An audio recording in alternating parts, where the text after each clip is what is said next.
Hello दोस्तों, कैसे हैं? आशा करते हैं आप सब ठीक होंगे। तो आज का कहानी है गरीब बहन के घर आई अमीर बहन। सुनिए, एक पारिवारिक कहानी है जो कि कहानी सुनने में बहुत मनोरंजक होने वाला है। तो ये कहानी अंत तक सुने। रायपुर शहर में निर्मला और रमा अपनी माँ लता देवी के साथ रहती थी।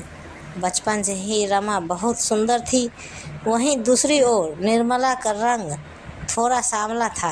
इसी तरह समय बीत रहा था और रमा और निर्मला अब बड़ी हो गई थी। रमा सुंदर थी, इसलिए मोहित को रमा पसंद आ गई और उसकी शादी एक बड़े परिवार में हो गई।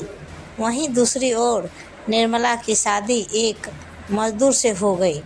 निर्मला का भी मन था कि उसकी शादी भी एक बड़े परिवार में हो, लेकिन टूटी हुई झोपड़ी में ही उसे अब अपना सारा जीवन बिताना था।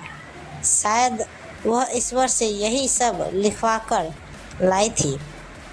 वहीं दूसरी ओर रमा का स्वागत बहुत ठाट बाट से हुआ। उसकी सास और नंदों ने उसे ढेर सारे गिफ्ट दिए। एक दिन की बात है, निर्मला बाजार जा रही होती है, तभी रमा एक ज्वेलरी शॉप से बाहर निकलती है। उसके हाथ में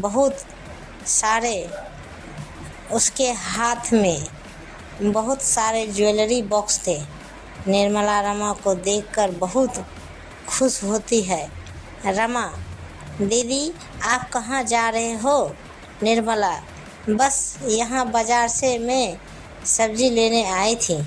रमा, दीदी मेरे यहाँ तो बहुत सारे नौकर हैं, सफाई के लिए अलग, खाना बनाने के लिए अलग, कपड़े धोने के लिए अलग और 2 तो माली है। सब काम नौकर ही करते हैं। और सिर्फ निर्मला, अच्छा बढ़िया है। रमा, दीदी 3 दिन बाद हमारी 1 मंथ एनिवर्सरी है, बहुत बड़ी पार्टी है। आप मुझे अपने घर का एड्रेस दे दो, मैं कार्ड देने आऊँगी। इसी बहाने आपका घर भी देख लूँगी। निर्मला रमा को अपने घर का पता बता देती हूँ और आ जाना। तो 2 दिन बाद रमा स्टाइलिश कपड़े पहनकर गूगल्स लगाए लंबी हील पहने निर्मला के घर पहुंचती है। निर्मला, अरे बहन, तू तो बिल्कुल पहचान में ही नहीं आ रही है कि कैसा हाल तू बना कर रख रही है।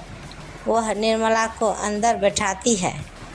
रमा, निर्मला तुम यहाँ कैसे रहती हो? तुम्हारी गली के नाले से स्मेल यहाँ तक आ रही है। तुम्हारे घर में कलर तक नहीं है।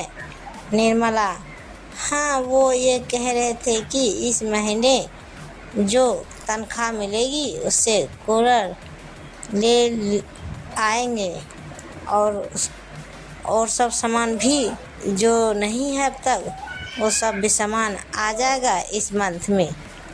तो रमा, चलो ठीक है, ये लो कार्ड। रमा निर्मला को कार्ड, मिठाई और कुछ गिफ्ट देती है। निर्मला, रमा तू 2 मिनट रुक, मैं अभी आती हूँ।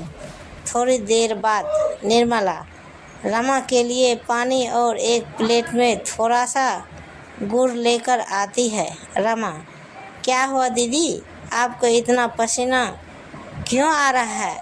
आप इतना परेशान क्यों हैं? निर्मला, तेरे लिए गली के सरकारी नल से पानी लेने गई थी, इसलिए गर्मी के कारण थोड़ा पसीना आ रहा है। तो ले ये पानी पी। रमा, आपका दिमाग तो खराब नहीं है? मैं ये गली की सरकारी पानी पीऊँगी? मैं मिनरल वाटर पीती हूँ। यह सड़क का पानी आप ही पियो और आप ही को मुबारक। यह कहकर रमा उठकर चली जाती है। निर्मला को यह बात बहुत बुरी लगती है। बहुत वो उसके बातों से मायूस हो जाती है। उसकी आँखों में आंसू आ जाते हैं और वो बहुत ज़्यादा परेशान हो जाती है। तो सब कुछ भूलकर 3 दिन बाद निर्मला रमा के घर जाती है। औरत बहन जी, ये कौन है? इन नौकरों को यहाँ क्यों बुला लिया है? रमा की सास, अरे ये रमा की बहन है, पता नहीं इन भिखारियों को क्यों बुला लिया। रमा ने बेइज्जती करा दी। सब मेहमानों के सामने निर्मला यह सब सुन रही थी और निर्मला को वहाँ पे मेहमान के सामने बहुत बेइज्जती हो रही थी। तभी रमा निर्मला को देखती है। रमा, अरे दीदी, ये क्या पहन कर आ गई? आपको इतनी भी तमीज़ नहीं कि इतनी बड़ी पार्टी में जा रही हूँ तो एक अच्छी साड़ी पहन कर चलूँ? वहीं मैली कुचैली साड़ी पहनकर मेरे घर आ गई। सच में आज आपने मेरे ससुराल वालों के सामने बहुत बेइज्जती करा दी। मैं इस बेइज्जती से परेशान हो चुका हूँ। अब ऐसा करो, नीचे सर्वेंट रूम में जाओ, मैं तुम्हारे लिए वहीं खाना भिजवा दूँगी।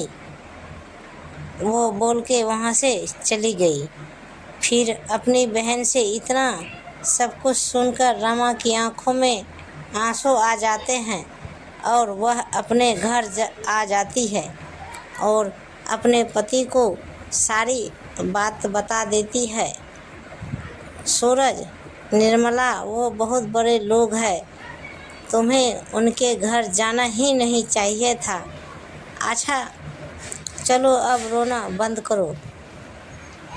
निर्मला जी, मैं कई दिनों से सोच रही थी कि क्यों ना मैं भी कुछ काम करना शुरू कर दूं ताकि घर गृहस्थी में कुछ मदद हो जाएंगे, जिससे हमारे हालात में कुछ सुधार हो जाए और हमारी तनख्वाह से घर का राशन भी कुछ मदद हो जाएंगी, जिससे हमारी भी कमाई दोगुना हो जाए।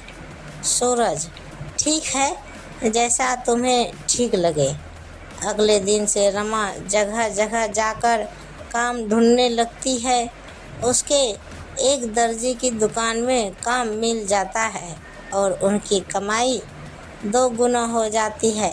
सारे खर्चे निकाल के उसके पास 23,000 रुपये बच जाते हैं, जिससे वह एक सिलाई मशीन लेकर लेडीज सूट सिलने लगती है। दिन में वह नौकरी करती और शाम को घर आकर सूट सिलती। 13 सूट सिलने के बाद वह संडे को बाज़ार जाती और कई दुकानों पर अपने सिले हुए लेडीज सूट दिखाती है, लेकिन कोई भी दुकानदार उनका सामान नहीं खरीदता। वह निराश होकर, हताश होकर फिर घर वो आ जाती है। निर्मला, सुनिए जी, आज एक भी दुकानदार ने मेरा सूट नहीं खरीदा। शायद हमारे नसीब में गरीब रहना ही लिखा है। अब आगे क्या करूं? सूरज, तुम चिंता मत करो, ऐसा करते हैं, कल मैं भी तुम्हारे साथ चलता हूँ बाज़ार, फिर देखता हूँ कि कैसे नहीं सूट बिकता है। अगले दिन फिर रमा और सूरज मार्केट में घूमते रहते हैं। तभी एक दुकानदार ने उन्हें बुलाया। आदमी, अरे बहन जी, मेरा सूट का सप्लायर अपने गांव चला गया है, जिस वजह से मेरे ग्राहक वापस जा रहे हैं। आपके पास जितने भी सूट हैं मुझे दे दो। वह दुकानदार उनसे सारे सूट खरीद लेता है और उन्हें 14,000 रुपये दे देता है। यह देखकर दोनों बहुत खुश होते हैं और बाजार से और कपड़ा लेकर घर आ जाते हैं और रमा सूट सिलने लगती हैं। इसी तरह से रमा को सूट सिलने की प्रक्रिया चालू रखा। फिर अगले दिन रमा दोबारा सूट लेकर उस दुकान पर जाती है। दुकानदार, अरे बहन जी, आपके सिले हुए सारे सूट आज दोपहर तक ही बिक गए। ग्राहकों को आपके सिले हुए सूट बहुत पसंद आ रहे हैं। बहुत मार्केट में आपकी सूट का डिमांड हो रहे हैं। तो लो, मैं आपको 300 सूट का ऑर्डर देता हूँ और ये लीजिए 1,00,000 रुपये एडवांस। रमा घर आकर अपने पति को सब कुछ बताती है। अगले दिन रमा और मशीन लेकर आती है और गली की कुछ औरतों को काम पर भी रख लेती है और अपना ऑर्डर पूरा करती है। जैसे ही वह मार्केट में पहुंचती है, उसके पास दुकानदारों की भीड़ लग जाती है।